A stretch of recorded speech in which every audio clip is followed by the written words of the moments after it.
فرشتے کے ذریعے محمد رسول اللہ صلی اللہ علیہ وسلم کو ملا ہے. 23 سال کی مدت میں ملا ہے. کوئی پوچھے تو برملا کہہ دیجئے محمد رسول اللہ صلی اللہ علیہ وسلم کے ذریعے امت کو جو کچھ ملا ہے وہ دین ہے.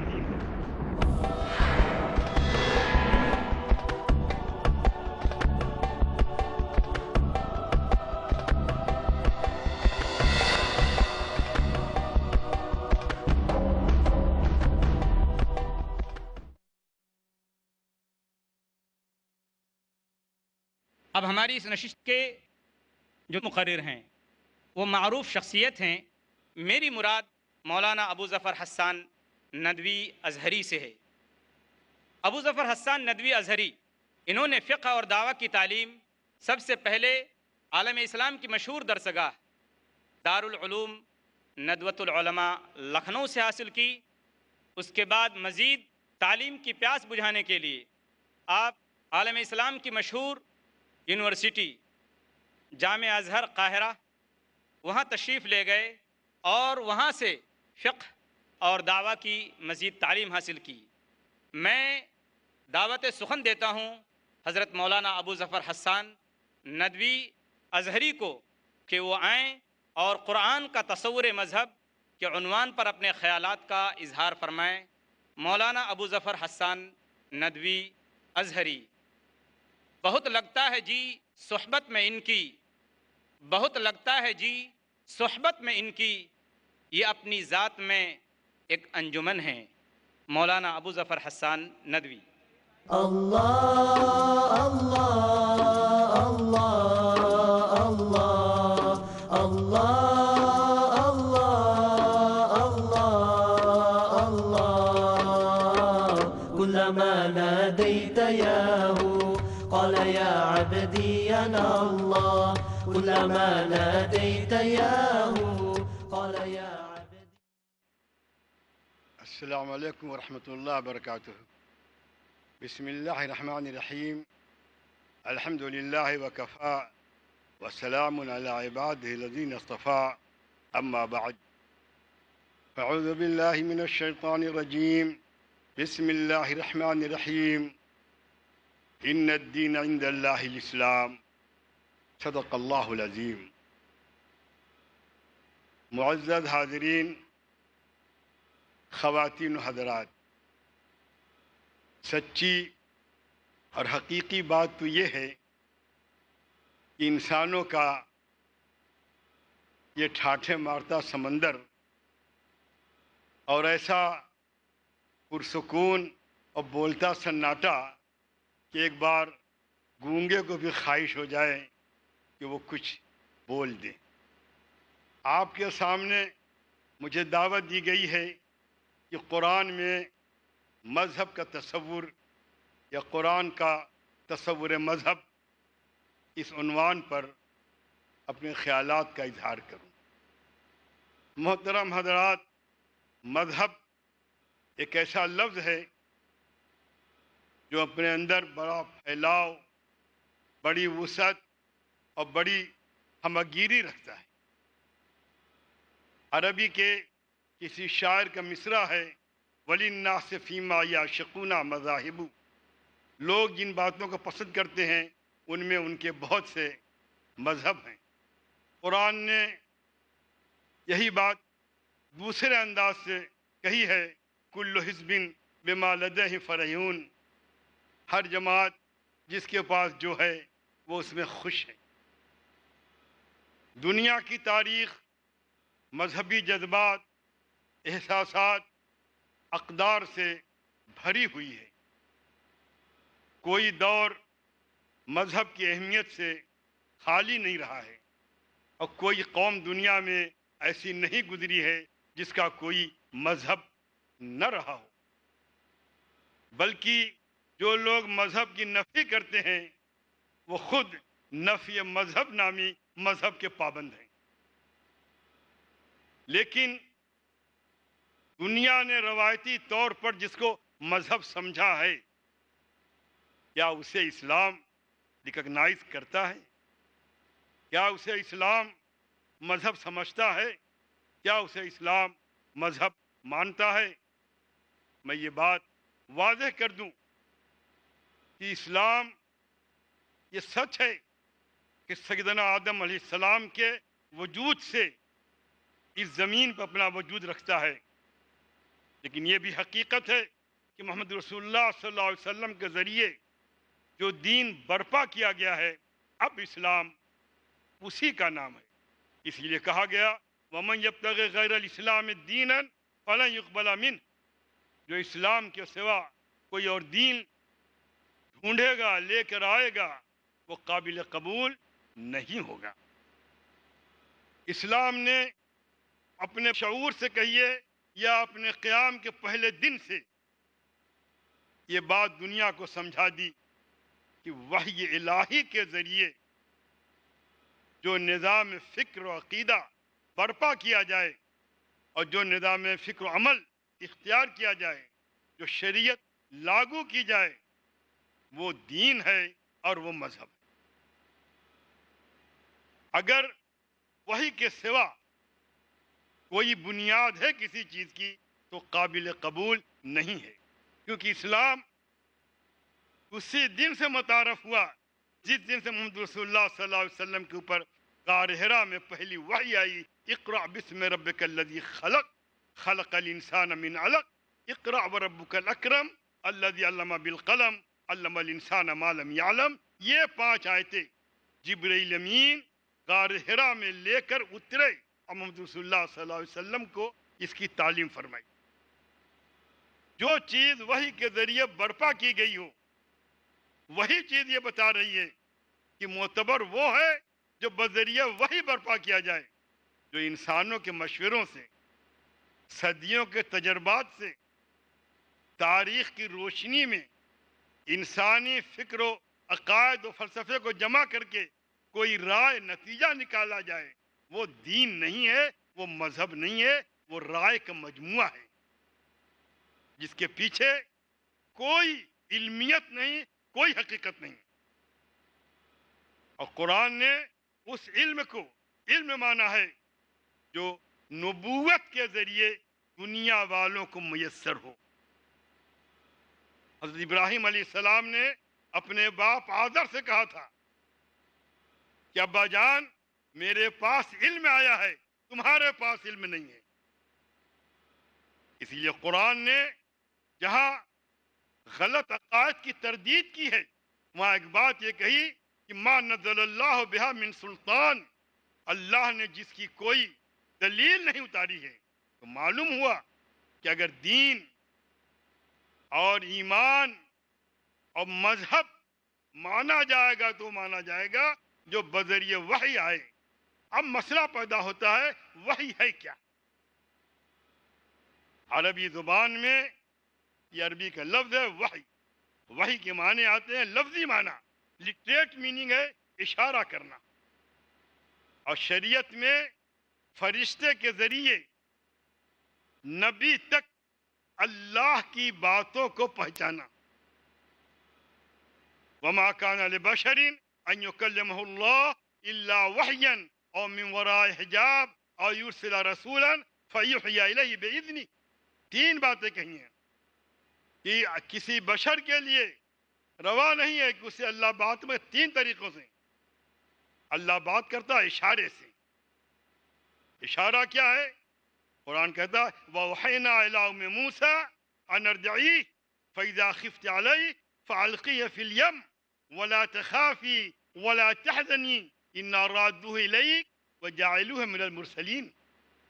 موسیٰ علیہ السلام کی ماں کو اللہ کہتا میں نے ان کو وحی کی، وہ نبی نہیں تھی، وحی آئی، اللہ کہتا ہم نے وحی کیا، یعنی موسیٰ کی ماں کے دل میں یہ بات ڈال دی کہ اپنے بیٹے کو دودھ پلاتی رہیں تاکہ خطرہ پیدا ہو جائے، اور جب ڈرے تو اس کو پانی میں ڈال دیں۔ حفاظت کام اللہ کا ہے۔ سورہ نحل میں ہے وَأَوْحَىٰ رَبُّكَ إِلَى النَّحْلِ أَنِ اتَّخِذِي مِنَ الْجِبَالِ بُيُوتًا وَمِنَ الشَّجَرِ مَا يَعْرِشُونَ۔ تیرے رب نے وحی کی شہد کی مکھی کو، کیا کوئی رسول آیا تھا؟ نہیں، دل شہد کی مکھی کو یہ بات سمجھا دی گئی، اسے علم بتا دیا گیا کہ وہ کس طرح سے اپنا چھتا بنائے اور کس طرح سے وہ شہد پیدا کرے۔ یہ ہے وحی لفظی معنوں میں. اور من وراء حجاب یہ اللہ بات کرے پردے کی آڑ سے. جیسے موسیٰ سے اللہ نے کوہ طور پہ بات کی تھی ایک درخت کی آڑ سے. اللہ بول رہا تھا، موسیٰ سن رہے تھے. اور تیسری شکل وحی کی یہ ہے جو مکمل شکل ہے کہ اللہ تعالیٰ فرشتے کے ذریعے نبی کو وحی کرے.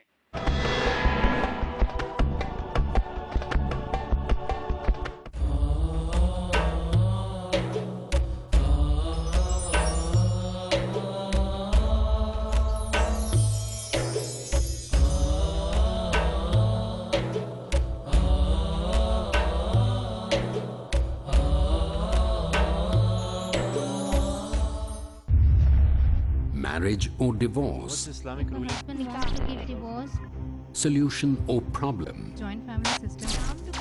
heaven or hell, Big fat English have become the norm. you choose. Beauty, wealth, family status, virtue. Decide what you want. Decide your choice. Be sad or be happy. It's your choice. Join Dr. Zakir Naik in Better Half or Bitter Half. ہر سنیچر رات 8 بجے اور دوبارہ صبح 10 بجے India میں پیس T V Urdu پر. ستیزہ کار رہا ہے ازل سے تا امروز، چراغ مصطفی سے شرار بولہبی. ازل سے جاری ہے ایک فکری و عملی کشمکش. الہادی گمراہیوں کے اندھیرے ہیں ایک طرف اور اسلام کی روشنی ہے دوسری طرف. اللہ ولی الذین آمنوا یخرجہم من الظلمات الی النور. اللہ دوست ہے اہل ایمان کا، نکالتا ہے ان کو ان اندھیروں سے نور اسلام کی طرف. الحاد کہتے کس کو ہیں؟ الحاد کی تاریخ اور اس کے اسباب و عوامل کیا ہیں، اس کے نتائج اور عملی مظاہر کیسے معلوم ہو اور کیسے پہچان ہو نور اسلام کی. دیکھیے ہمارا پروگرام الحاد اور اسلام. جانیے کس قدر بنیادی سچائی اور مضبوطی کے ساتھ تاریک دلوں کو روشن کر رہا ہے اللہ کی وحدانیت کا پیغام الحاد اور اسلام. اگلا پروگرام پیس ٹی وی اردو پر.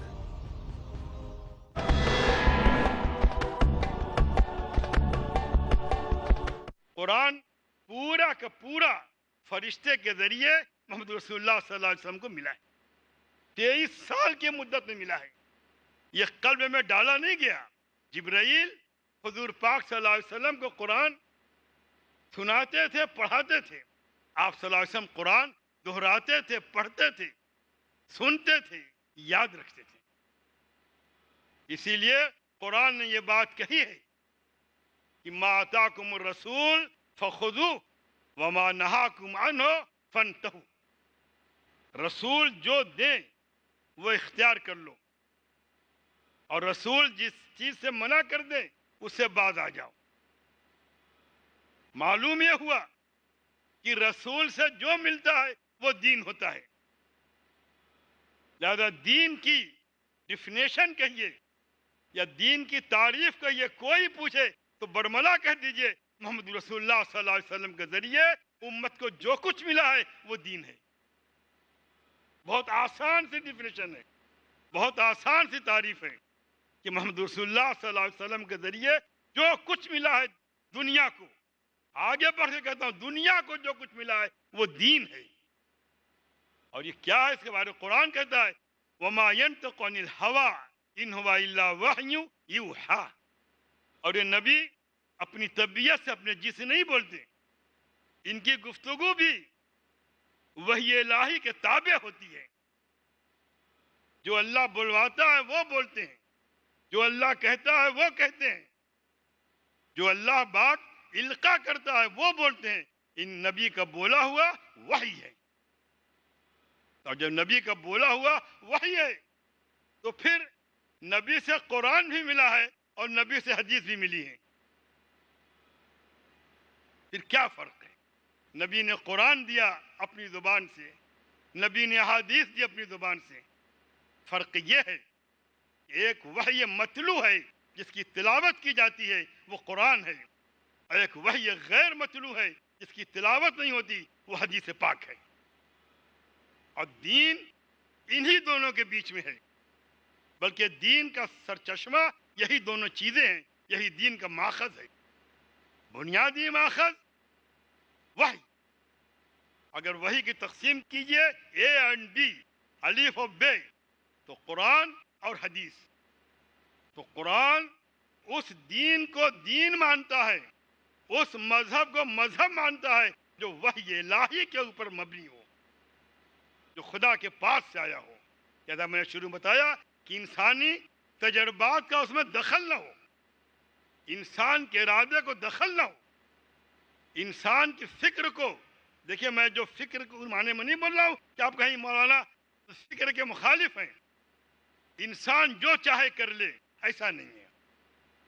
غیروں کے بارے میں اسلام نے کہا وَمَا كَانَ صَلَاتُهُمْ عِنْدَ الْبَيْتِ إِلَّا مُقَامٌ وَتَسْدِيَةٌ. یعنی قریش اور مکے والے جب وہ نماز پڑھتے تھے، ان کی نماز کیا تھی؟ کعبے کے پاس سیٹیاں بجاتے تھے، تالیاں پیٹتے تھے، یہ ان کی عبادت تھی.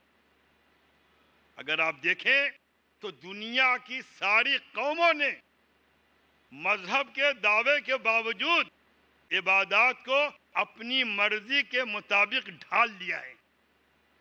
کوئی مذہب اسلام کے سوا ایسا نہیں ہے جس میں عبادات صحیح شکل میں موجود ہوں. غور فرمائیے، وہ جلیل القدر پیغمبر جنہوں نے شب معراج حضور پاک صلی اللہ علیہ وسلم کو بار بار بھیجا اللہ کے پاس، اے محمد جاؤ نماز کم کرواؤ، 50 سے 5 وقت پہ لائے، وہ سیدنا موسیٰ علیہ السلام ہیں. لیکن ان کی قوم نے عبادات غائب کر دی.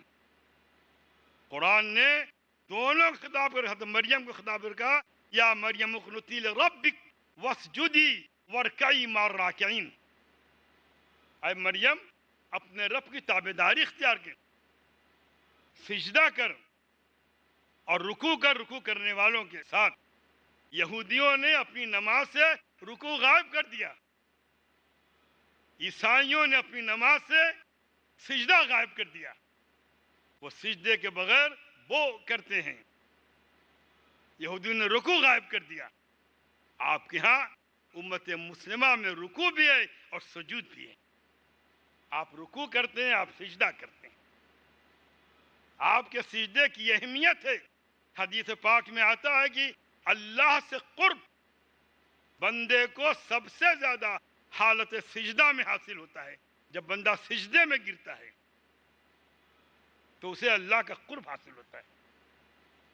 اور میں بتا دوں احادیث میں جو کچھ ہے کسی بھی شک و شبہ سے بلند ہے. دیکھیے ایک مرتبہ علامہ اقبال سے ان کے پروفیسر نے جرمنی میں ایک سوال کیا، کیا تم اللہ کو مانتے ہو؟ انہوں نے کہا سر اللہ ہم تو اس سے بڑی چیز مان چکے ہیں، ہم محمد رسول اللہ صلی اللہ علیہ وسلم کو اللہ کا نبی مانتے ہیں. انہوں نے جو کہہ دیا کافی ہے. انہوں نے بتایا کہ اللہ موجود ہے، وہ دنیا کے سب سے سچے انسان. ما آتاکم الرسول فخذوہ. وحدانیت کا ایک واضح تصور جو دین کی، ہر دین کی اساس ہے. دین میں چند چیزیں بہت اہم ہیں. ایک توحید، کہ اس کے بغیر دین کا تصور بے معنی ہے، اس سے لامقصدیت ٹوٹتی ہے. توحید طبیعتوں کے لاابالی پن کو ختم کرتی ہے. توحید فکر انسانی میں یکجہتی پیدا کرتی ہے.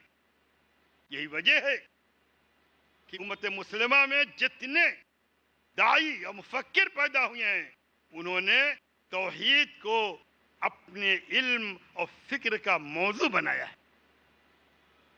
جتنے داعی ہوئے ہیں سب نے توحید کو اہمیت دی ہے.